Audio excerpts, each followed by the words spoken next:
Bom, meu nome é Matheus Franco e para a matéria de IFC 4 nos foi solicitado a análise de um artigo científico que fosse a melhor evidência, a última evidência sobre um tema do nosso interesse. Eu optei pelo embate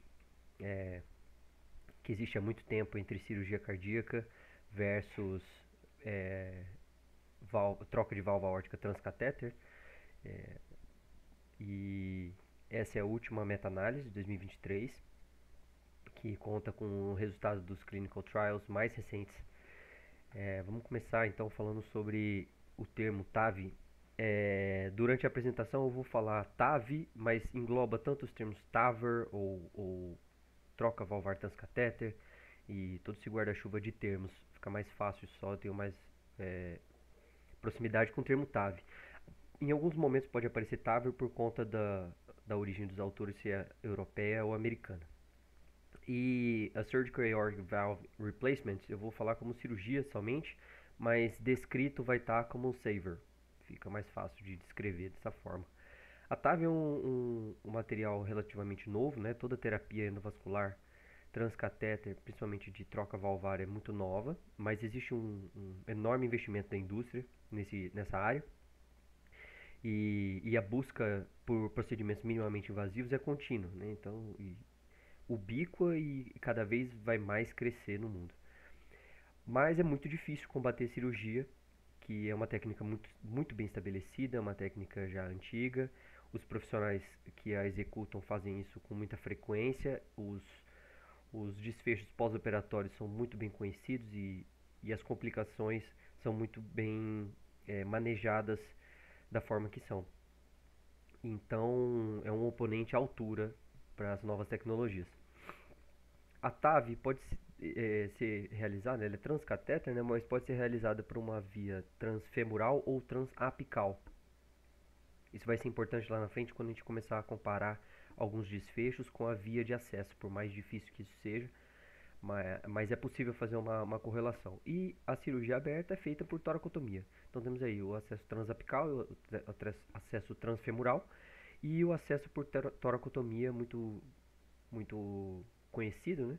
Onde expõe-se o campo cirúrgico e você consegue visualizar realmente o que você está fazendo a olho nu. Já na TAV você precisa de radiação, então um procedimento que envolve estar numa sala de hemodinâmica, é, envolve o uso de métodos acessórios, por exemplo, uma ecocardiografia transesofágica, pode usar um IVUS para proteção de coronária, e enfim, inúmeros recursos, artifícios que você usa para melhorar a visualização que você não tem como na visualização durante a cirurgia. Bom, o que os autores então pensaram em responder? Eles queriam saber quais são os desfechos entre TAV e cirurgia cardíaca nos clinical trials, que são classificados como baixo e alto risco, para pacientes como baixo e alto risco. A população, então, da pergunta Pico, é pacientes com estenose aórtica severa, que precisam de troca, são sintomáticos e precisam de valvoplastia ou de algum procedimento de troca valvar. Compara-se, então, a TAV com a cirurgia e os desfechos primários são de mortalidade, acidente vascular encefálico e um composto de morte e AVE incapacitante no primeiro ano e depois do primeiro ano. Bom, a metodologia utilizada foi a que a Prisma prioriza, o guideline Prisma. É muito conhecido, muito utilizado e é o standard, a referência para revisão sistemática, meta-análise. Então, submete-se para a plataforma Próspero para certificar que ninguém mais no mundo vai realizar o mesmo artigo, vai realizar a mesma pesquisa, né, a mesma busca. Feita uma busca rápida na Próspero no dia 17 do 2 desse ano de 2025, consta como revisão em andamento. Nenhum dos estágios foi concluído, né, segundo segundo o que está lá na Próspero. Porém, o estudo foi publicado em 2023. Então, acho que faltou só os autores atualizarem essa questão. Não precisa de aprovação de comitê de ética, né? Mas eles gostariam de pesquisar isso pelo menos em um ano de follow-up. Todos os clinical trials com pelo menos um ano de follow-up. A estratégia de busca, então, foi a string que consta aí na tela e nas bases de dados da Medline, da Cochrane e da Embase entre os anos 2000 e 2022. Foram encontrados 679 artigos, como pode ver lá naquele gráfico retirado do artigo. Porém, foram adicionados mais dois de outras fontes, né? Additional records. Esses estudos adicionais vieram dos abstracts da American Heart Association, American College of Cardiology, European Society of Cardiology, do Transcatheter Therapeutics, que é um evento grande sobre terapia transcatéter, e a parte específica valvar, né, do evento transcatéter, e o EuroPCR, que é um grande evento europeu aí de terapias percutâneas. Então eles, claro, buscaram, os autores são muito bem familiarizados com a área, eles buscaram outras fontes para certificar que englobassem realmente todos os trials que estivessem analisando esses desfechos. As inconsistências foram resolvidas por unanimidade. Foram selecionados no final, então, 8 trials que correspondiam a esse critério. E os desfechos analisados, como eu falei, os primários foram mortalidade, qualquer causa, AVE e o composto de morte e AVE incapacitante. Os secundários, para quem conhece o tratamento transcatéter, são muito importantes. E são eles a morte especificamente cardiovascular ou o AVE incapacitante, né, não composto, separadamente. Infarto do miocárdio, implante de marca-passo, que é muito importante no procedimento de TAV. A reintervenção da válvula, sangramentos e complicações vasculares maiores e leak paravalvar. O leak paravalvar é uma medida muito importante no procedimento de TAV e compara-se ele fortemente com a cirurgia cardíaca, que não apresenta esse tipo de complicação. O aparecimento de fibrilação atrial também era um evento indesejado que muitas vezes no procedimento de TAV acontece. Mas a gente vai ver lá na frente a comparação disso com a cirurgia, né, com o que os estudos mostram. Rehospitalização e injúria renal aguda. Só um detalhe, que o leak paravalvar, em um dos trials, especificamente o UK TAV, ele usa a medida de regurgitação aórtica. São medidas da mesma disfunção, mas de forma diferente. Mas os autores fizeram a correlação dessas duas medidas, que ela é possível. Todos os dados brutos foram solicitados aos autores dos clinical trials originais, os autores do artigo que está sendo analisado aqui, e para que houvesse a maior possibilidade de informação, maior acesso possível à informação, né? Bom, o que temos de resultado então? Dos 8.698 pacientes, praticamente meio a meio entre TAV e cirurgia cardíaca. Existe uma classificação de risco feita pelos autores. Eles não explicitam muito bem como foi feita essa classificação, mas eles separam os trials em low risk e high risk, por uma proporção mais ou menos de 40% para baixo risco e 60% para alto risco. Sobre o follow-up, a média foi de 46 meses e meio, mas um estudo teve um follow-up de 1 ano, 2 de 2 anos, 4 estudos no follow-up de 5 anos e um estudo com follow-up de 8 anos. Idealmente, você gostaria um follow-up acima de 8 anos, mas essa é a evidência mais recente que a gente tem. A sobrevivência, claro, foi analisada junto com uma análise de frailty, para que as heterogeneidades não observáveis nos grupos pudessem ser mitigadas e que pudesse ser vista uma curva de sobrevida realmente condizente com a realidade, ou mais próximo disso. E a correlação entre o acesso transfemoral e transapical também foi analisada. Bom, aqui está a tabela com todos os artigos. É possível notar que as marcas são são muito poucas, né? Foram Medtronic e Edwards praticamente os maiores trials. É, qual o problema disso? Outras tecnologias acabam ficando de fora, outros fabricantes, até americanos ou chineses, acabam ficando de fora. E porém dentro dessas mesmas marcas existe uma gama de produtos, cada uma com uma tecnologia, cada um com uma iteração da tecnologia prévia. Então fica muito difícil analisar por subgrupo qual device performou melhor, né? Especificamente no estudo da UK TAV, foi qualquer TAV que tivesse certificação CI. Isso melhora demais a análise, fica muito mais justa. E a via também era qualquer uma, independente do,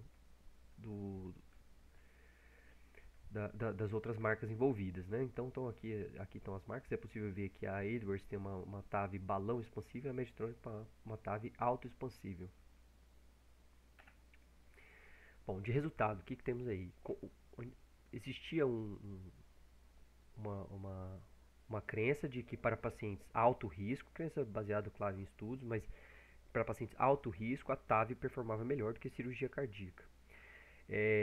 Outros estudos mostraram que para paciente moderado risco, a TAV performou um pouco melhor. E agora, esse estudo traz um resultado, claro, muito próximo dali do risco relativo de morte em um ano, mas ainda assim é um resultado estatisticamente relevante, onde a TAV para pacientes baixo risco em um ano performou melhor do que a cirurgia.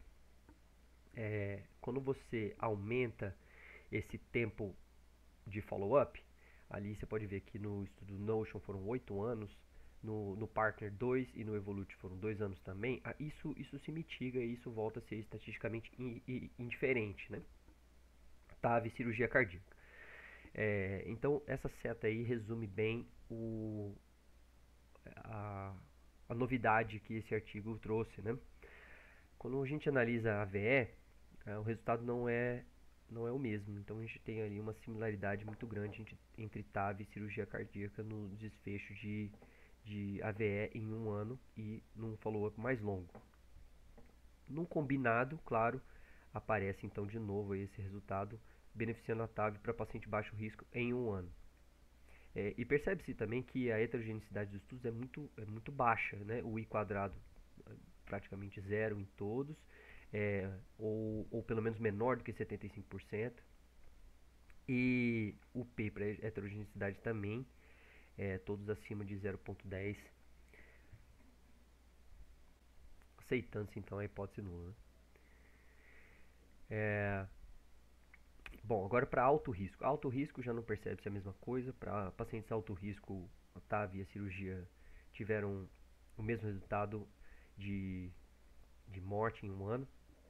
O follow-up mais longo também revelou a mesma similaridade. Para a AVE também a mesma coisa e combinado também. Os dois performaram da mesma forma. Os vieses, então, que tivemos durante o estudo. Os clinical trials, basicamente todos, existem vieses que precisam ser analisados e precisam ser considerados para que seja tomada uma decisão informada. Mas, de qualquer forma, de modo geral, foram muito baixos. Os vieses foram muito baixos. Foi utilizada a ferramenta RUB2 para fazer análise de viés. E caso tivesse sido incluído mais do que 10 trials, ia também ser analisado o viés de publicação. Não foi o caso, porque foram apenas 8. Aqui tem um follow-up dos desfechos secundários, né? E pode-se perceber que o marca-passo ele é muito presente no procedimento de TAV, então acaba que ele favorece a cirurgia. Isso acontece tanto no paciente baixo risco quanto no paciente alto risco. Claro que para o alto risco diminui-se um pouco essa diferença, mas acaba que ela é significativa. No estudo Notion dá para perceber no implante de marca-passo que ele está favorecendo muito a cirurgia. Isso acontece também, essas heterogeneidades dentro do estudo acontecem por conta da tecnologia empregada. a técnica de aplicação, se ela é balão expansível ou autoexpansível, tudo isso faz diferença. E iterações de modelos de TAV da mesma marca também podem beneficiar ou piorar algum desfecho.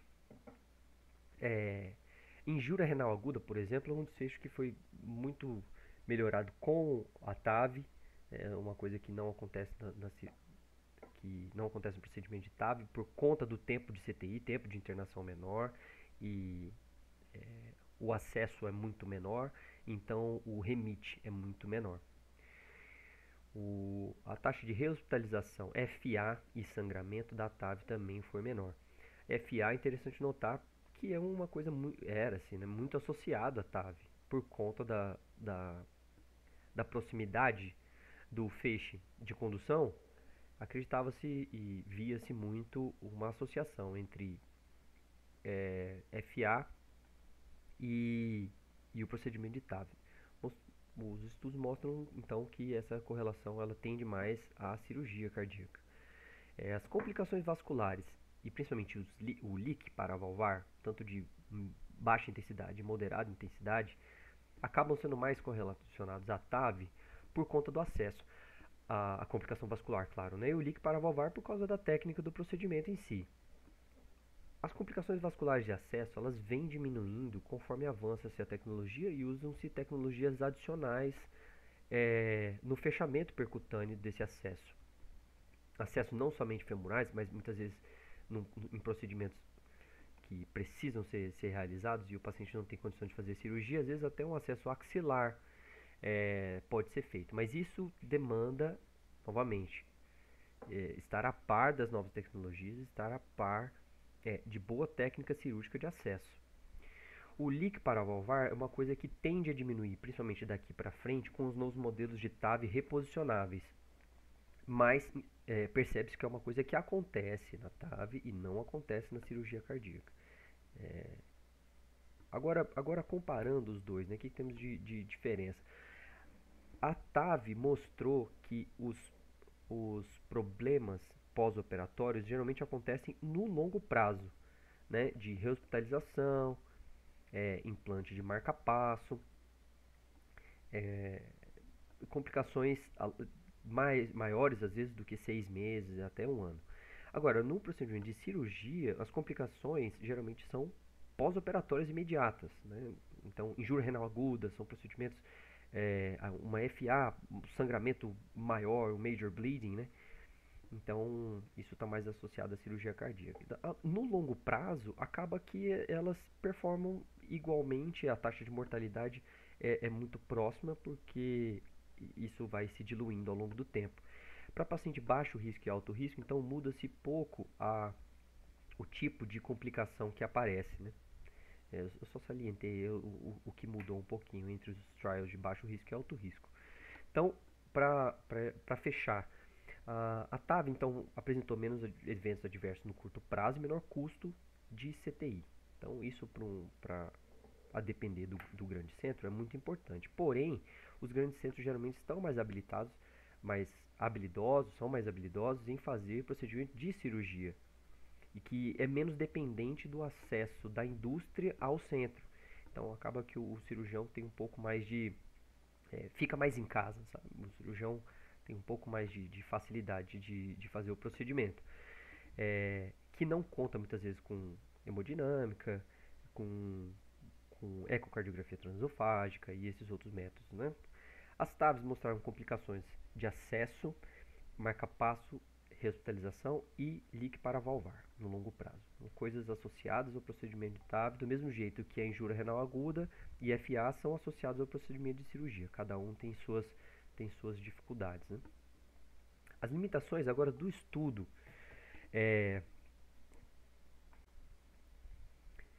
Como o estudo foi baseado em clinical trials de outros autores, os dados muitas vezes não eram todos reportados e não eram todos os dados que eram desejados que estavam disponíveis. É uma dificuldade de qualquer meta-análise, né? E os métodos e as descrições feitas por cada autor dos clinical trials também são diferentes. Isso dificulta um pouco, mas utilizando os mesmos desfechos, as mesmas as mesmas medições, acaba que isso se mitiga, mas é uma dificuldade que aparece sempre. A avaliação de subgrupos ficou um pouco difícil por conta da mudança rápida demais da tecnologia. A iteração de modelos de TAV ela é muito frequente, então acaba que fica difícil você analisar, comparar modelos e vias de acesso com, com os desfechos mais buscados, né? Como eu falei, o estudo com o maior follow-up foi de 8 anos, então deseja-se, né, um tempo um pouco maior para ver como isso se comporta a longo prazo, principalmente porque tem uma estrutura metálica dentro do coração e muitas vezes esse desfecho secundário de FA pode até ficar muito próximo no longo prazo, a gente não sabe. Bom, agora um pouquinho sobre os conflitos de interesse. Como pode se ver, foram vários conflitos de interesse que foram, claro, logicamente descritos, né? Principalmente com as grandes marcas da maioria dos autores, mas isso não de qualquer forma invalida a qualidade do artigo, nem a qualidade da revisão. É apenas uma coisa para ter-se em mente. O que isso acaba ajudando? A proximidade dos autores com a tecnologia permite uma análise um pouco mais justa entre os modelos, entre as iterações de material, então, e principalmente com o próprio procedimento em si, né? Bom, era isso. Obrigado. Qualquer dúvida, estamos por aí.